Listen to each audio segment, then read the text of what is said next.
दोस्तों, स्वागत है आपका मेरे YouTube चैनल पर। आज के इस वीडियो में हम डिस्कस करने वाले हैं what are blue chip stock. इसका मतलब है कि ब्लू चिप स्टॉक क्या होते हैं।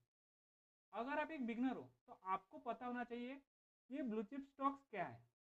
ब्लू चिप स्टॉक में अगर हम इन्वेस्टमेंट करते हैं ना तो हमारा रिस्क ना के बराबर होता है। तो मैं इस वीडियो में आपको कुछ पॉइंट बताने वाला हूँ जिससे आपको पता चलेगा कि जिस भी कंपनी में आप इन्वेस्टमेंट कर रहे हो वो कंपनी ब्लू चिप स्टॉक्स की है या नहीं। तो आपको आइडेंटिफाई करना आ जाएगा जिससे आपको लॉस होने के चांसेस कम हो जाएंगे। तो मैं आपका ज़्यादा समय न लेते हुए सीधा वीडियो स्टार्ट करने की कोशिश करता हूँ। फर्स्ट पॉइंट है लार्ज मार्केट कैपिटलाइजेशन, जिसे कई लोग मार्केट कैप भी बोलते हैं। ये सबसे इंपॉर्टेंट पॉइंट होता है। अगर आपको फंडामेंटल एनालिसिस आता है या फिर आप बिगनर हो तो आपको पता होना चाहिए कि जो लार्ज कैप की कंपनी होती है ना वो फंडामेंटली स्ट्रांग कंपनी होती है। तो सबसे पहले मैं आपको सिंपल वर्ड में समझाने की कोशिश करता हूँ मार्केट कैप क्या होता है। तो मार्केट कैप का मतलब है कि कंपनी की टोटल मार्केट वैल्यू। मान लीजिए अगर आपको आईटीसी का एक शेयर बाय करना है तो आप क्या करोगे, आप मार्केट पे जाकर उस एक शेयर का प्राइस देखोगे कि क्या चल रहा है।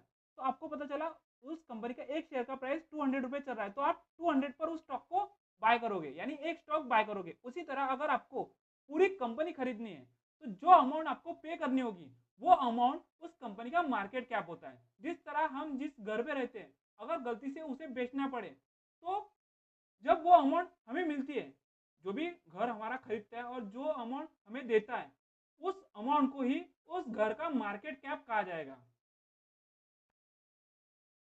तो मार्केट कैप का फॉर्मूला है share price into total number of share.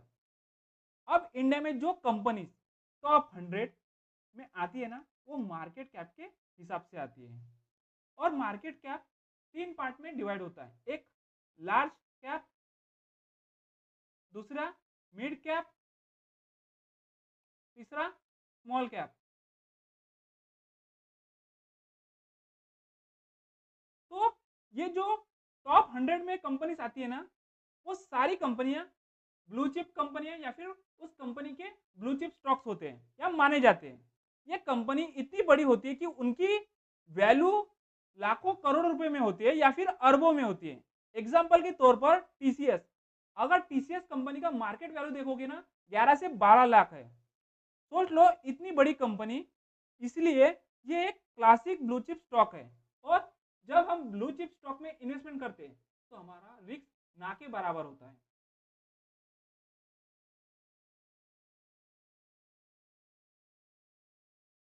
देखिए ये टीसीएस कंपनी है, इसका एक शेयर का प्राइस 3106 रुपये है, लेकिन उस कंपनी का मार्केट कैप कितना है 11,23,778 करोड़।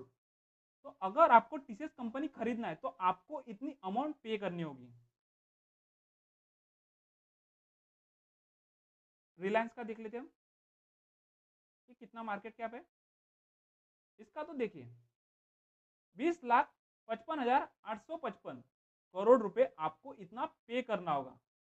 तो आपको हमेशा लार्ज कैप कंपनी में ज़्यादा अमाउंट इन्वेस्टमेंट करना चाहिए क्योंकि ये कंपनी कंटिन्यूसली ग्रो कर रही होती है, क्योंकि इनके पास एक्सपीरियंस होता है। अब बात करते हैं सेकेंड क्वालिटी की। वो क्वालिटी है long and proven track record. ये जो कंपनी होती है ना ब्लू चिप स्टॉक, उनके पास एक्सपीरियंस बहुत होता है। ब्लू चिप कंपनी कभी भी नई नज़ारी नहीं होती, इनका एक long and proven track record होता है। ये कंपनी 20 साल, 50 साल, 100 साल पुरानी होती है। इन्होंने डिफरेंट इकोनॉमिक साइकिल देखे होते हैं, जैसे रिसेशन, बूम, इन्होंने सब कुछ देखा होता है। तो इनके पास एक्सपीरियंस बहुत अच्छा होता है कंपनी चलाने का। जैसे टाटा मोटर 1945 में कंपनी स्टार्ट हुई थी, आईटीसी 1910 में। तो ये कई सालों से मार्केट में है। ऐसी कंपनी को आप ट्रस्ट कर सकते हैं क्योंकि उन्होंने टाइम की कसौटी पर खरा उतरा है। अब बात करते हैं जो ब्लू चिप कंपनी के पास होती है सुपर पावर, वो है स्टेबल एंड कंसिस्टेंट अर्निंग। सिर्फ पुरानी होने से काम नहीं चलेगा, कंपनी को कंसिस्टेंटली प्रॉफिट भी कमाना होगा। ब्लू चिप कंपनी ऐसे है जो हर साल quarter after quarter stable revenue और प्रॉफिट जनरेट करती है। इनका बिजनेस मॉडल ऐसा होता है कि चाहे मार्केट अपसाइड जाए या डाउनसाइड जाए, लेकिन लोग उनकी प्रोडक्ट या सर्विस लेते ही है। जैसे हिंदुस्तान यूनिलीवर लिमिटेड, देखिए 2020 में कोविड आया था, उस समय लोगों ने खाना छोड़ा था क्या? नहीं ना। तो आईटीसी कंपनी का आटा आता है, आशीर्वाद आटा, तो वो उस समय खाना बंद किया था क्या? उसी तरह लोगों ने उस समय बहुत सारी प्रॉब्लम है, लेकिन नहाना धोना, साबुन का यूज करना, इस तरह के प्रोडक्ट बंद किए थे क्या? नहीं ना। तो इस तरह की सिचुएशन जब आती है तब भी है ना मार्केट में ये कंपनियां प्रॉफिटेबल या प्रॉफिट कमाती हैं, इसीलिए उनकी अर्निंग स्टेबल रहती है। देखिए ये रिलायंस इंडस्ट्री है,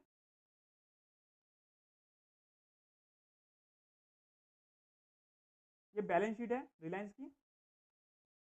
यहाँ देखिए आपको दिखाई दे रहा होगा कि इनकी सेल्स कंटिन्यूसली बढ़ी होगी, दिखाई दे रहा है।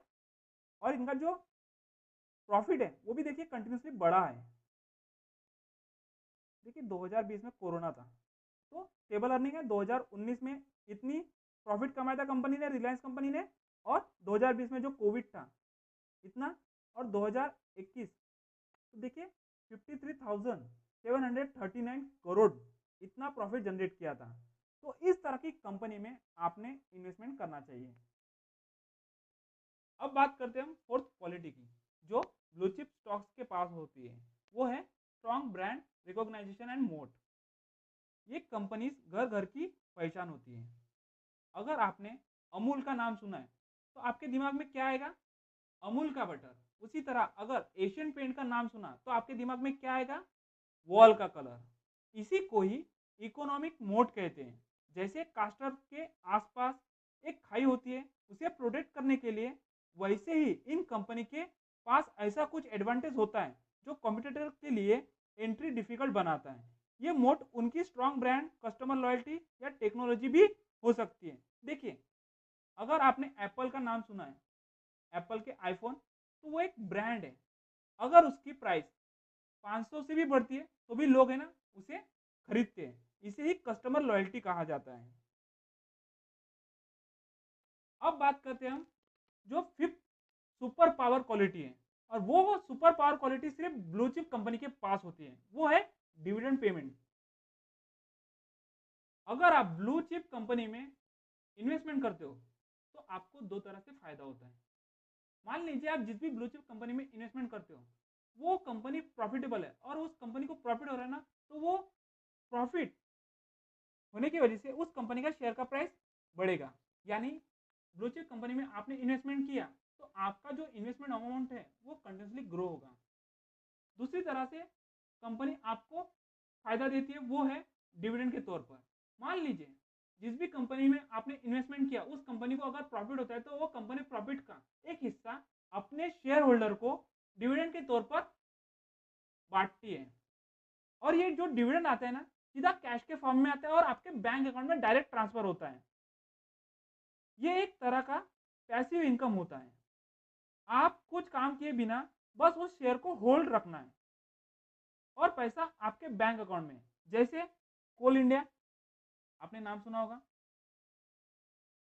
वेदांता, ये कंपनी साल में कई बार डिविडेंड देती है और इन कंपनियों में ज़्यादातर लोग डिविडेंड के लिए ही इन्वेस्टमेंट करते हैं। रिटायर लोगों के लिए ये बहुत अच्छा सोर्स होता है रेगुलर इनकम का। अब बात करते हैं हम सिक्स क्वालिटी की जो ब्लू चिप कंपनी के पास होती है, वो है financial stability and low depth. In company का जो बैलेंस शीट होती है वो बहुत ही स्ट्रांग होती है। मतलब अगर इन पर जो लोन है वो इजीली चुका सकते हैं और उनके पास कैश फ्लो बहुत अच्छा होता है। और ये नए प्रोजेक्ट में इन्वेस्ट इजीली कर सकते हैं और किसी भी फाइनेंशियल क्राइसिस को इजीली फेस कर सकते हैं। जब कोई कंपनी फाइनेंशियली स्टेबल हो जाती है तो रिस्क ऑटोमेटिकली कम हो जाता है। तो इस वजह से मैंने कहा कि जिस भी कंपनी में आप इन्वेस्टमेंट कर रहे हो वो कंपनी फंडामेंटली स्ट्रांग होनी चाहिए और वो ज़्यादातर ब्लू चिप कंपनी होनी चाहिए जिसमें हमारा रिस्क ना के बराबर होता है।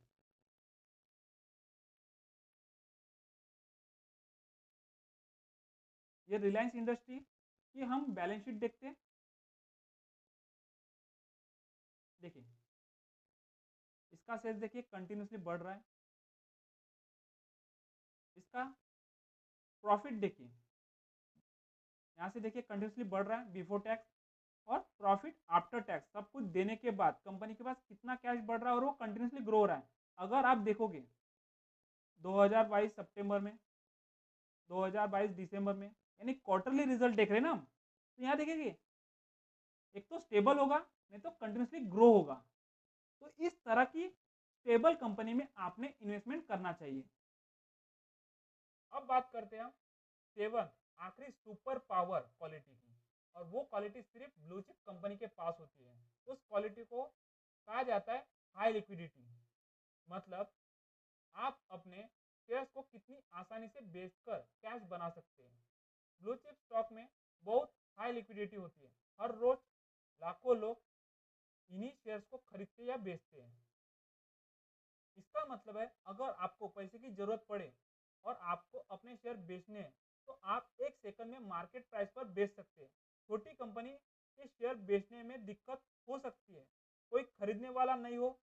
यहाँ ऐसा कुछ नहीं होता है अगर आप ब्लू चिप कंपनी में इन्वेस्टमेंट करते हो।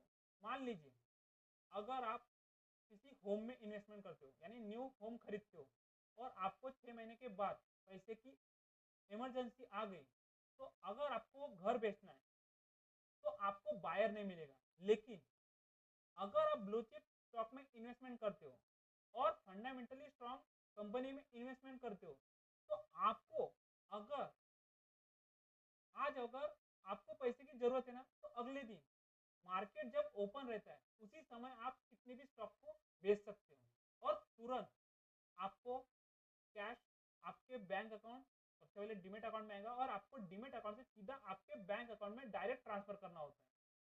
तो आपको समझ में आया कि लिक्विडिटी का मतलब क्या होता है।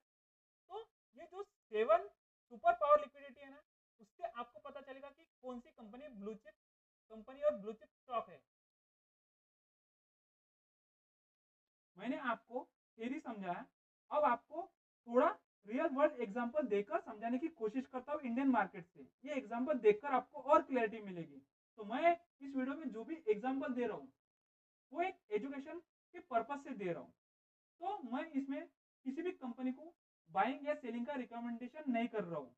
अगर आपको किसी भी कंपनी में इन्वेस्टमेंट करना है तो आप अपनी रिसर्च करो और आप अपनी रिस्क को चेक करके उस स्टॉक में इन्वेस्टमेंट कर सकते हो।